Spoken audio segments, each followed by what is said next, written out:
테마 20은 탈관료제입니다. 이거는 그냥 조어예요. 관료제에 대한 반대 명제로 탈관료제라는 단어를 만든 겁니다. 뷰로크라시 대비 에드오크라시 해가지고요. 엘빈 토플로가 72년도에 말했으니까 70년대 이후에 등장했다 하는데 60년대 후반부터 있다고 생각 한번 해보시고요. 정해진 게 없어. 계층도 없고 규칙도 없고 그러다 보니까 구조가 유연해요. 엘빈 토플로가 어떻게 표현하냐면요. 탈관료제를 특정한 문제에 대해서 낯선 사람들이야. 낯선 사람들이 어떤 문제에 대해서 모인 다음에 그 문제 해결하고 해체되는 게 뭐다? 탈관료제로, 에도크라시로 표현해요. 그래서 어쨌든 계층도 없고 어떤 분업도 없다는 겁니다. 전문가들이 모인 거야, 지금.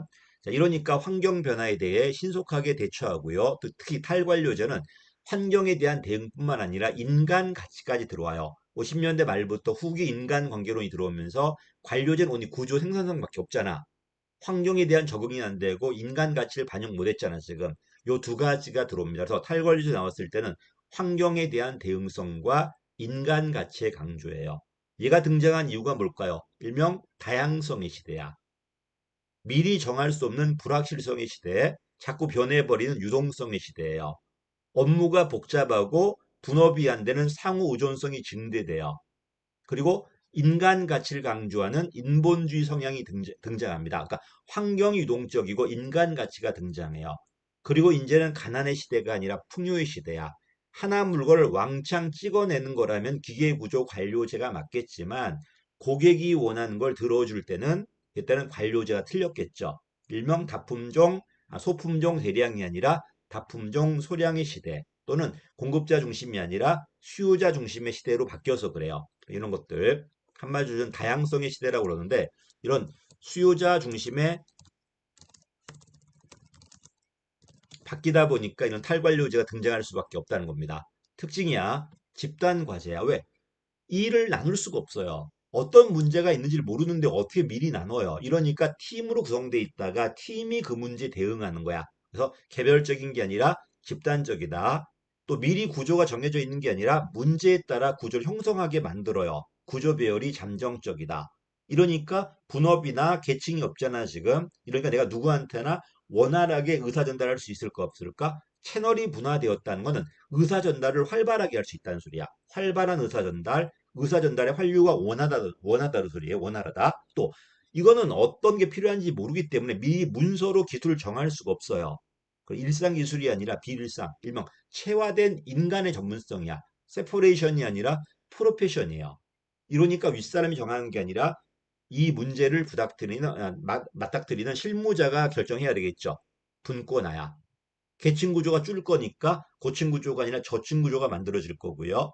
그렇지. 관리자가 많이 없어졌죠. 또 실무자 이꼴 전문가들이야. 이러니까 개선이 다 전문성까지 갖췄기 때문에 굳이 조언자라는 참모를 둘 이유가 없겠죠. 어쨌든 개선 대비 참모 비율이 낮아지고 실무자 대비 관리자 비율이 낮아지기 때문에 행정 농도는 낮아질 수밖에 없다는 겁니다. 됐죠? 여기까지가 탈관료제고 어쨌든 아까 봤던 관료제 특징들이 하나씩 무너지면은 전부 탈관료제야. 다 무너진 것도 있고 일부만 무너진 것도 있고요. 여러 가지 유형이 있는데 제일 먼저 나왔던 게 테스포스하고 프로젝트 팀이야. 이건 이미 봤어. 데프트 할 때. 데프트. 요게 이제 임시 작업단. 수평 조정할 때 임시 작업단이었고 얘가 연구사업팀이에요. 제가 배울 때는 거꾸로 배웠는데 저는 사실 이게 거꾸로 돼 있는 것 같은데 근데 요새 이렇게 나와요. 데프트 책에 이렇게 나오니까 어쩔 수 없어요. 자, 왜 얘는 수평 구조라고 하냐면 관료제가 있어. 근데 어떤 부서 하나만으로 해결할 수 없는 문제가 터졌어요. 문제가. 이러니까 어떻게 되는 거야? 분야별 전문가가 모이는 거야. 사람이 모인 거예요. 사람이 모여가지고 그 문제 해결되고 해체되는 거예요. 원조직에서 탈퇴한 게 아니라 원조직에 그대로 있어. 임시적으로 파견되었다가 그 문제 해결하고 해체돼 버리는 게 바로 테스포스, 임시작업단이야. 이러니까 조직이 만들어진 게 아니라 사람이 모이다 보니까 인적 성격이고요. 조직이 만들어진 게 아니에요. 소규모고요. 그치? 그냥 조그마다 보니까 부문 내라고 그래. 방형 조직이라고 그래요. 방형, 장방형은 방형이 정사각형이고 장방형은 직사각형이잖아. 이거 국사 시간에 움집할 때 많이 배워요. 방형이라는 건 원룸, 그 뭐냐, 그 동그란 원형 그 움집이다 보니까 들고 나르는 거잖아, 지금. 반면 장방형으로 했다는 건 땅을 파고 기둥을 박았다는 소리잖아, 지금. 그러니까 요게 방형 조직이고 요 장방형 조직이라고 그래요. 이런 것도 있었습니다. 어쨌든 조직을 만든 게 아니기 때문에 법적 근거는 불필요합니다. 그리고 보다시피 그 문제만 해결하면 해산되는 거야. 파견되는 거고 여기도 팀장이 존재할 수 있겠지만 팀장은 윗사람이라기보다는 그냥 연락 담당자예요. 연락 담당자. 여긴 그렇지 않습니다. 이런 문제가 주기적으로 반복되면은 그때마다 사람이 모일 수가 없죠. 그러니까 아예 조직을 만들어 버려. 물적 성격이야. 좀 더 대규모적이고 장방향적이고 부문 간 설치되고요. 아예 조직을 만들어 버리는 거야. 그렇지? 이러니까 법적 근거 필요하겠지. 얘는 어떤 문제가 해결되더라도 해체되는 게 아니라 또 다른 문제를 받을 수 있어요. 이해되지? 그래서 좀 더 장기적이라는 거야. 그래서 오히려 문제 일관성은 테스트보다 더 강해요. 왜? 그 문제만 초점 맞출 거니까. 근데 이 친구는 그 문제 해결되면은 또 다른 문제를 받을 수도 있어요. 좀 더 장기적이고 하나 문제만 아니라 또 다른 문제도 받을 수 있기 때문에 어떻게 보면 초점이 좀 흐려질 수도 있겠죠. 그리고 원조직에서는 탈퇴한 다음에 그 새로운 탈고 프로젝트 팀에서 전임제로 근무해요.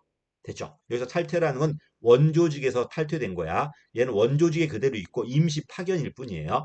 됐지? 요런 게 이제 테스트 프로젝트 팀이다. 서로 비교 한번 해보십시오. 이것만 존재하는 게 아니라 아까 봤듯이 기능과 사업이 합쳐져 있는 매트릭스, 그다음에 다기능 전문가들이 모여 수평적으로 모여 있는 수평 구조, 외부 전문가까지 들어오는 네트워크까지 하나씩 볼 겁니다. 여기까지가 뭐다 이제 탈관료제 일반적인 모습이고 되게 탈관료제를 할 때도 있고 후기 관료제로 할 때도 있고 그냥 에도크라시라고 표현할 때도 있고 여러 가지 표현될 거니까 내용은 똑같아요. 자, 여기까지 하겠습니다. 감사합니다.